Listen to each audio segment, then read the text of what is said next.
On est réunis. L'objectif, c'est de donner la parole aux représentants de tous ceux qui ont appelé, donner la parole aux Vénézuéliens, donner la parole aux Colombiens, ont toujours soutenu le Venezuela, non seulement face aux agressions, face à ce qu'on appelle l'impérialisme nord-américain, parce que ça s'appelle comme ça, c'est défendre un pays qui, depuis 26 ans de révolution, tente de proposer quelque chose d'alternatif au néolibéralisme dans le monde. Et c'est ça aussi qui est attaqué au Venezuela. Donc je vous propose de donner la parole, étant donné les circonstances. On va essayer de faire rapidement parce qu'on parle de 36 organisations et encore plus, puisque tu vois, aller jusqu'au dernier moment pour signer l'appel à se rassembler ici au Trocadéro.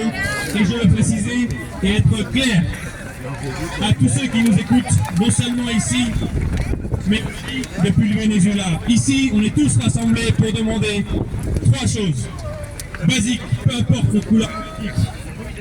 On est là pour réclamer la fin des agressions militaires contre le Venezuela. On est là pour réclamer la fin du siège économique que le Venezuela subit depuis une décennie. Et on est là pour demander, et c'est fondamental, la libération du président constitutionnel du Venezuela qui s'appelle Nicolás Maduro Moros.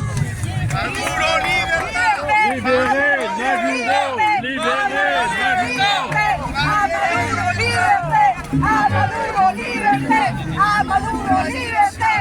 Maduro! Et évidemment, dans cette sauvagerie, non seulement ils se sont attaqués à un président, mais emmener son épouse avec lui. Donc on demande évidemment, camarades, il faut bien le préciser, non seulement la libération du président, mais aussi de sa femme. On n'appelle même pas la première dame au Venezuela, on l'appelle la première combattante. La première combattante, Cilia Flores. Elle aussi, évidemment, les deux double tour dans le pays, rapidement. Et je vous propose, quoi de mieux pour commencer ces paroles, que de donner la parole enfin à ceux à qui on ne donne jamais la parole, c'est-à-dire les Vénézuéliens eux-mêmes.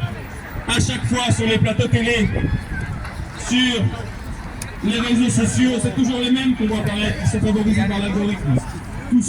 Tous ceux qui sont en faveur d'une intervention militaire contre leur propre pays. Il faut leur dire, en France, selon les lois françaises, le code pénal français, il serait condamné à de la prison ferme, à la perpétuité, parce qu'on ne demande pas d'intervention militaire contre son propre pays. Et donc, je propose de passer la parole tout de suite et commençons ce rassemblement pour le Venezuela avec le Venezuela. Et évidemment,